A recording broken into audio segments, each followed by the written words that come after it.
Thank you, Lisa, and good morning, everybody. Thank you for joining the webinar this morning. My name's Dayne Hodgson. I am a director of Red Knight Consultancy Limited. We are an agency which essentially supports startups and SMEs with applying for innovation funding. So typically Horizon Europe or Innovate UK or regional funding, which being based in Cardiff predominantly means Welsh Government. I'm here today to talk to you about how to write a successful tender.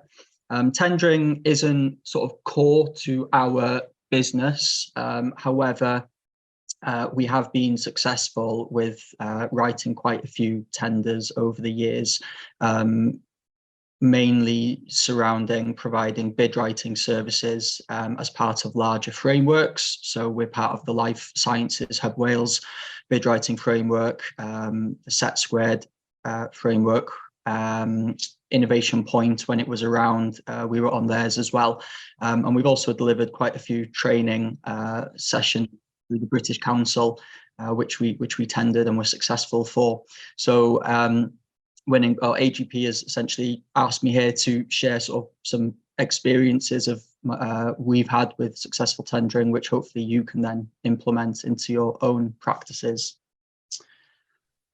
In terms of learning outcomes, or just before I read this, Lisa, I'm not sure if you can hear, but I've got a message saying that Jing's son is in the waiting room.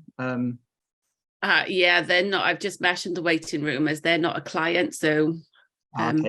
they won't be able to come in. Thanks. No problems. That's okay.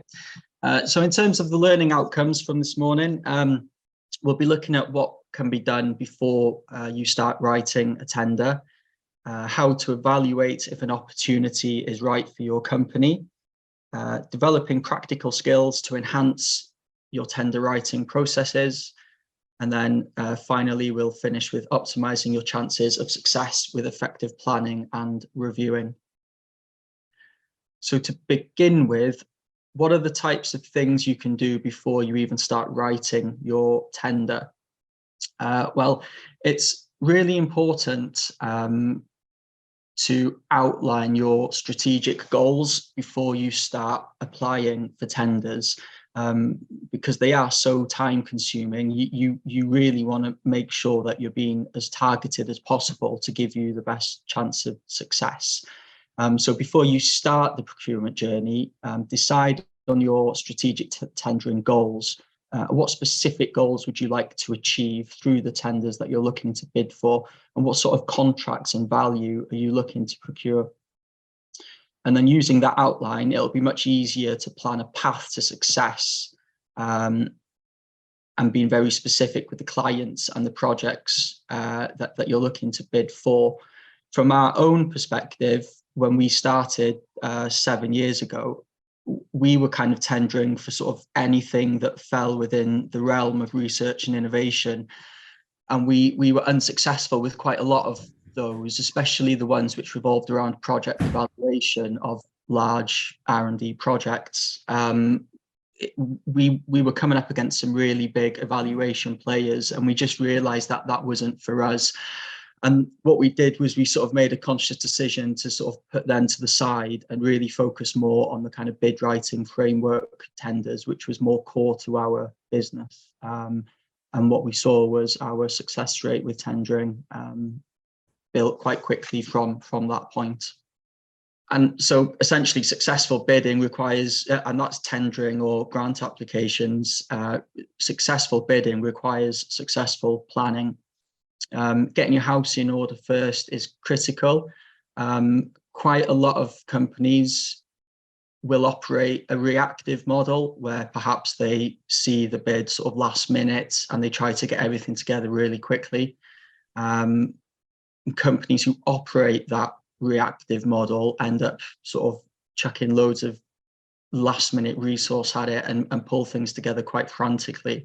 And that obviously isn't the best recipe for success.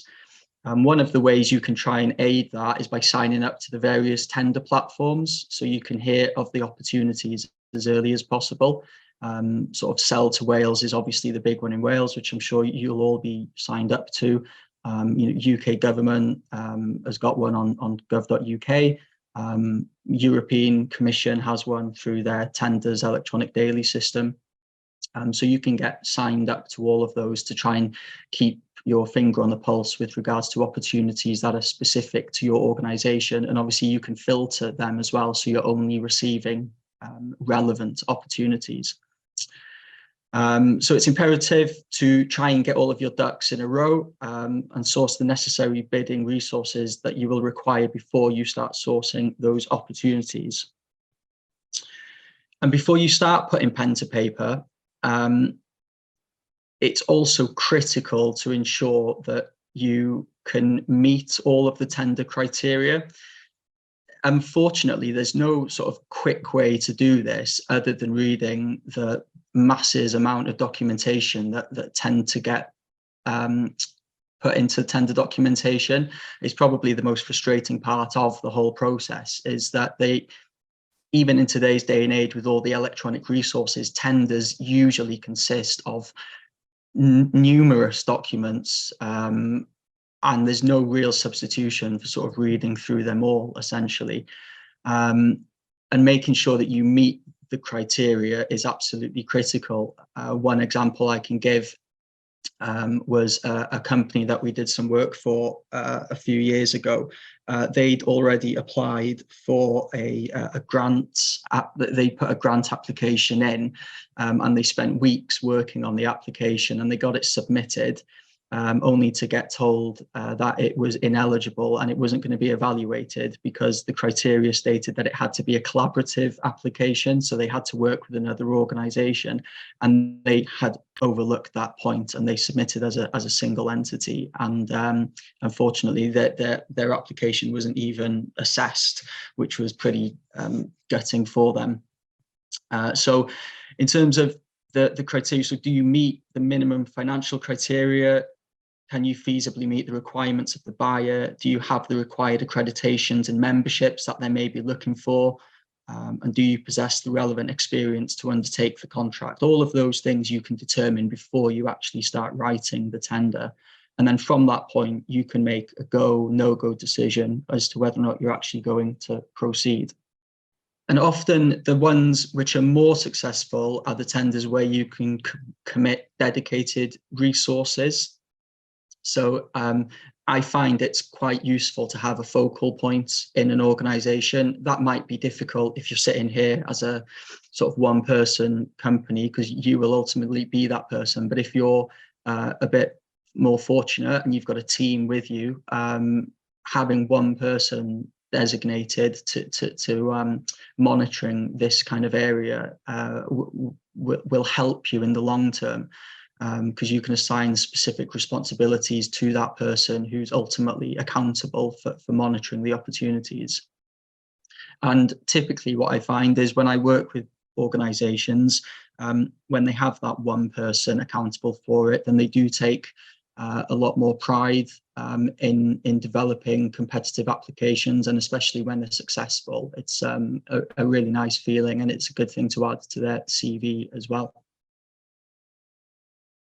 Most companies understand their ideal client profile. If you ask them to choose, they'd be able to tell you exactly kind of who they want to sell their product to. And it's important to do the same when you're thinking about tendering. Who are the types of organizations that you want to actually work for and deliver work on behalf, which is what typically the tender would get you to do. So it's important to know who you'd be happy to work with as well as who you would not be happy to work with. And then once you've identified those ideal clients, then you can obviously start to be more targeted and more strategic yourselves. For us, there's a lot of opportunities that come out through universities and through other public sector organisations. But we've really built our business around providing the bid writing support to startups and SMEs. So for us, we made a conscious decision that we were going to focus more on those tender opportunities as opposed to ones which were working for universities. just because it aligns more with our strategic focus as a business. It's also really important to be realistic and to only apply for opportunities that you can afford to deliver. So as an example on the slide there, if you know that a piece of work is going to cost you maybe £100,000 to deliver, but the contract on the table is only worth £75,000, then you've really got to assess whether or not that is actually an opportunity, or are you going to sort of make a rod for your own back, which you really don't want to do, because obviously that could lead to loss of earnings, or in the worst case scenario, it could lead to you maybe going bankrupt. So to avoid this, you've really got to carry out that cost analysis before you sign off on that contract. And essentially, going back to my point about reading the documentation, one of the documents which will almost always be part of the tender documentation is the T's and C's, and they often go on, quite a few pages, but you've really got to understand what you're signing up to, especially with regards to payment terms. We've seen a few tenders where payment terms have been sort of up to 60 days, which for us as a business who operates a 14-day payment term is quite a difference. So understanding that is absolutely critical. You can also express an interest as soon as possible, especially if you're signed up to those platforms which send out the opportunities, and you can hear about them as early as soon as they are released. So you're not trying to make sort of two last-minute applications, which ultimately just leads to added pressure and stress, which you don't need. And then as soon as you have identified that opportunity, you can start the process of reading the documentation. And also, if there's anything in there that you're not sure about that you need to question, it gives you ample time to contact the buyer and ask any questions that you might have. Not just diving in, quite a few people like to just start the writing process as quickly as possible, but that's not the best way forward. I'm repeating myself a little bit here, but taking the time to reflect on what they're actually asking for, and we'll talk about that in a bit more detail later. What they're really asking for is so important to these tenders. Often people can get a little bit carried away with the writing and they just jump straight in, and they sort of get locked in their own sort of echo chamber, and they lose track very quickly of what the tender is actually asking for them to deliver. And they start writing what they think as opposed to what the criteria is asking for. So it's really important to take that time to reflect on what they're looking for, so you can answer the questions accordingly, which will hopefully, should lead to a higher score. We talked about the contractual clauses, but just to reiterate, important contractual clauses can sometimes be hidden away in the depths of the legal documents. So it's critical that all tender documents are read in detail before the bidding process commences. And this way you're less likely to uncover any unwelcome contract clauses midway through the tendering process. So that's kind of like the preamble of what you can do before you start writing. Now we'll just move on to the actual writing process itself. So planning your tender submission in detail is key, and obviously the more you do it, the more you get used to it. So every good story typically has a captivating beginning, middle, and end. And tender submissions or grant applications should all be the same, really. You want to try and get every section to score as highly as possible. You can plan the submission section by section before you actually start writing the content. So you can create a skeleton plan of the various sections that they're looking for you to respond to. And by having a skeleton plan in place first, what I find is you can avoid repeating yourself throughout the application, which can sometimes lead to applications becoming quite tedious.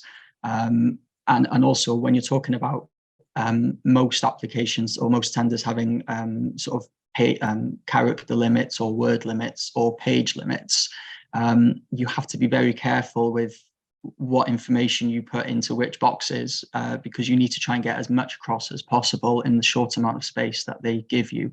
So creating a skeleton plan first, to outline where everything's going to go, is one way to help you achieve that. Most tenders have at the beginning a pre-qualification questionnaire, otherwise known as PQQs, or sometimes selection questionnaires, SQs, although they're not always required, but they typically are. And they're usually sort of the first stage of selection, where they ask questions regarding what have you done previously, and how do your experiences make you suitable for delivering the contract. Typically, PQQs are sort of basic admin information as well. So one of the things that we've got saved is a bit of a crib sheet of all that information, sort of, like address, company reg number, VAT number. It sounds really basic, but having all of that in just one document where you can just copy and paste it just makes things a little more streamlined every time you do the tender writing process. Then typically with tenders, you'll have to provide some form of case studies. Typically they'll ask you for previous 2 or 3 contracts of a similar nature that you've completed. If you're a new business or a startup, you might think, well, we haven't delivered anything in the past, so how do we do that? In my experience, procurers are quite open to experiences that you've had outside of the business as well, so from your past work. But again, if you get wind of the opportunity soon enough, you can contact the buyer to make sure that they're happy with that kind of approach. The case studies are really an opportunity for you to sell yourself and to demonstrate your past successes, and how you can replicate that success for these new buyers. So you need to sort of talk about what was the scale of the contract that you've been involved with in the past. What was the nature of those relationships? How did they start? How did you mobilize and deliver the contract? What were the key challenges and how you overcame them? And what ultimately were the results and the impact? So you can include all of that in your case study. So they're really important to think about including the best possible case studies that you can to convince the buyer that you're the right person to deliver the job for them. The ITT section is then sort of like the main bulk of the writing. And this is where you're going to sort of demonstrate what are you going to do, or what will you do. Within this response, they typically cover your approach and methodology, quality management, health and safety issues, environmental and sustainability, and all the other things that are bullet pointed there. I don't think I need to read them out. What we've done for our business is basically we have most of those sections already in a kind of what we call a boilerplated format. So it's kind of like generic text which discusses our own approach and methodology, or the other bits and pieces there. And we essentially just recycle those bits of text, and then we make them specific for whatever tender opportunity we're going for. So again, it really does reduce the amount of time that you spend on writing that. So I would recommend trying to create those boilerplates when you're going through, because it'll help you streamline your process moving forward. Tender questions are often made up of several key points, which a buyer will want you to address, and then marks are sort of distributed across different sections. To maximize your marks, you should try to deconstruct the question in such a way that all points are addressed. And we'll come on to that in the next slide. But one thing to note here is that within every documentation for a tender, you will be given the assessor matrix, so you can understand how scores are sort of distributed amongst the different sections, and also what are the key points that they're looking for you to address. So make sure that you keep that scoring matrix to hand when you're writing your tender. And if we look at an example of kind of how questions are typically structured, I find with tenders that questions are often sort of that are duplicated in many ways. So this is an example here. If we were to read the question, please provide details of how you propose to manage your subcontractors and supply chain, including placement of orders to ensure appropriate lead times. In your response, please include details on the below. Provide 2 examples of a problem which occurred completing similar work, and how did you overcome this? Provide 2 examples of problems you have faced with subcontractors in the past, and how did you overcome this? So if we deconstruct that and we look at the bold sections are really the questions that they're looking to ask. So it's the problems that have occurred, how you overcome them. It's problems you faced with subcontractors, and how did you overcome them? So there's a bit of repetition between the 2 questions there, which you'll often find within tenders. So if we look at potential subheadings and subheadings we could use to break that down, you could have a heading saying management of subcontractors and supply chain, and you could discuss how you do that. Placement of orders to ensure appropriate lead times, and discuss that. Problems occurring during similar work, and then problems specifically to do with subcontractors. And then by breaking your response down in that structure, it sort of clearly highlights to the buyer that you're addressing each point of the question. And it also makes their life a lot easier when they come to assess the response. On that point of making life easier, depending on the tender and the buyer, and the size of the buyer and the size of the contract, they might have tens, if not hundreds of submissions to evaluate. So you really want to make your tender as easy for them to read and as professionally looking as possible. So when writing your submission, consider using sort of easy reading pointers, such as using headings. Don't use filler or content, try and keep things concise. One means of doing that is through bullet points, which are really handy to make, very concise, to the point remarks, and also avoid jargon. And if you do have to use abbreviations, make sure you use the full abbreviation or the full wording in its first use before then going down into the abbreviation. And if possible, if room allows, if it's a bit of a freestyle tender where you can actually create a Word document and PDF it, it's always handy to have a glossary of those abbreviations at the beginning. You'll want to make sure that when you're being concise, though, especially if there's a really tight word count or character limit, that if you are using bullet points, the tender must still remain coherent, that it still has to make sense. Sometimes that can get a little bit lost when you try to make things as condensed as possible. And it sort of goes without saying that, correct grammar and spelling is absolutely critical, which is obviously made a lot easier these days through the use of sort of Word with spell check and other similar tools. Because ultimately that will just leave a negative impression in the eyes of the evaluator, which we don't want. On the point of avoiding filler content, it's not uncommon for tenders to have sort of word limits to their various questions, sometimes as low as 200 words, and they've got 6 or 7 bullet points they expect you to address with that word count. So it's important to avoid sort of fluff, as we sometimes call it. So for example, if you look at that sentence there, here at ABC Limited, we are passionate about quality and strive to implement quality into all we do. Well, it's a pretty empty statement, really, and it's taken up 19 words, which in a 200-word response would be 10%. So try to avoid those kind of sentences if you can.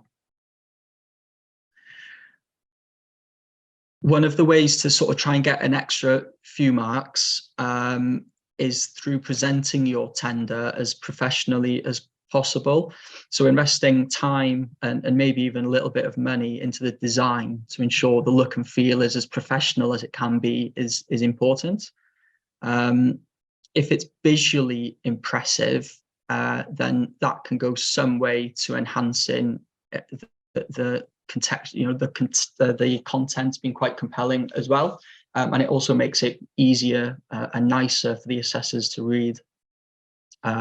If you are fortunate enough to have a graphic designer as a friend, or if you're fortunate enough where you can afford to pay somebody, and if the tender allows, if it's one of those freestyle tenders where you can sort of just create a Word document, then having somebody make a few graphics to insert into it is often quite a good way to make it feel unique as well, and make it stand out from the other tenders that have been submitted. So once you've actually written the tender, one of the things which are often overlooked, mainly because people haven't done those planning steps that we discussed earlier, because they don't end up having the time. But what is a really critical part to try and get you a few extra marks is actually to have somebody review and proofread your tender before you submit. So as we discussed, spelling and grammatical errors can reflect pretty poorly on the submission, highlighting that it's sort of been rushed and there's been a lack of attention to detail. And especially once you've been working on something for typically what takes a few days, if not weeks, then I think the saying is you sort of struggle to see the wood for the trees. You've looked at that document so much that it can be difficult for you to spot even the most obvious of errors. So getting a fresh pair of eyes to look over it is often quite useful. And who could that be? Well, if you think about your network, there's probably quite a few people who you could ask to have a look at it for you. Colleagues, whether that's peers, a manager, or maybe somebody in a different department, depending on the size of organization that you work for. It could be a family member or a friend. It could be a tender writing company like ourselves, an academic if you're working with a university, or maybe it could just be somebody who's experienced with writing. And then with regards to submitting, once you have proofread it, it's important to know, how and the timescales involved with submitting. Most these days, has to be said, are through procurement portals. However, it's not unheard of that some organisations still operate pretty sort of archaic systems where they require things via post, and some require it by email. So building that into your time is also quite important. And then in terms of what happens after you've submitted, every tender, well, I think every tender will give you a deadline date, not a deadline date, a date where they will be announcing the results. So make a note of that in your diary, because sometimes they can be a few months down the line and you sometimes forget them. And then if you obviously haven't heard by that date, then you can follow up over the system or via email to check for a response. Most result letters will come via the portal that you submit through, or by an email. And I've also come across instances where those results have bounced into junk and clutter and spam folders. So keep an eye out in those, and hopefully it'll be a good news and a successful outcome. The follow-up process is often something that gets overlooked by quite a lot of people once they've had the results. If it's negative, they sort of just cast it to one side, and obviously if it's successful, they just get on with actually delivering the contract. But the follow-up process is very important to kind of understand why you have been successful or why you've been unsuccessful, and reflecting on the scores and reflecting on which areas scored well and scored poorly. Obviously can then it sort of like loops back then into the planning section, which we started on earlier, and you sort of can work on enhancing those sections, and then the kind of wheel repeats itself. And obviously nobody likes to hear negative feedback. However, if you're going to commit serious time and resources to this tendering process, then you do need to just sort of take that criticism on the chin and hopefully, you know, improve for future submissions so you don't make the same mistakes. That's the end of the talk. So thank you and good luck with your future submissions. This is where we are. If anybody wants to reach out and get in touch, we're based in the new Spark building, which is Cardiff University's new Social Sciences and Humanities Innovation Hub on Mainday Road in Cardiff. And if anybody's got any questions that they want to sort of follow up with after today, by all means, drop me an email, or you can use the contact form on our website, or you can get in touch via pretty much any one of those social media channels. Lisa, I think that's pretty much it. Thanks, Dayne. I can't see any questions in the chat facility. Has anybody got any questions now? Would you like to ask Dayne while he's here? There's a lot of information to take in there. Are you happy to share your slides, Dayne, just so I know? Yeah, absolutely. Like last time, I'll PDF them and I'll email them to you. Fabulous. And as soon as you sign your AG3s, I will send them out to you. Tips on retendering when an incumbent. Andrew? Yeah, sure. I'm sort of making the point, if you're in a framework contract right now and you're retendering for it, I just wonder whether there are any tips on the approach to that. Obviously, there's a lot of information and knowledge about your pricing and the way you've gone about business in the last 3 years to competitors as well, and how you might sort of frame your bid, your rebid, if you like. If you were already on the framework and you were rebidding, yeah. From our perspective, if you're allowed to engage with the buyer, that's obviously a good starting point to try and get some feedback from them. We were on the Set Squared framework for 2 years, and we didn't get a single contract through from it.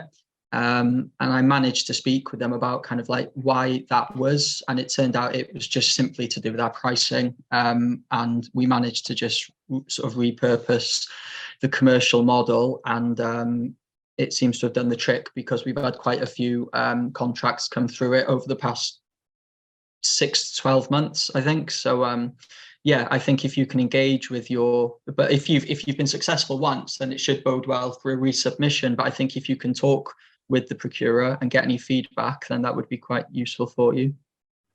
Okay, thanks. Any other questions? I think you must have covered most of it there, Dayne. I think I've sent everybody to sleep, Lisa. That's probably. I know I wasn't going to say anything of that kind. There, I told you it was wake them up a little bit. I told you it was the most riveting of subjects, didn't I? If, as Dayne said earlier, though, if anybody does have any questions that you think when you come off here that, oh, I should have asked that, then please get in touch with Dayne or send us an email at AGP that we can forward on to him, and then they can get that sorted for you there as well. So enjoy the rest of your day. Thanks, Dayne, for giving your time up this morning. Thanks, everyone, for joining us. And look out for those AG3s for me. And hopefully I'll see you on another webinar soon. So enjoy the rest of your day. Thanks, Dayne. Thanks, everyone. Thank you. Thanks. Thanks. Bye. Bye-bye.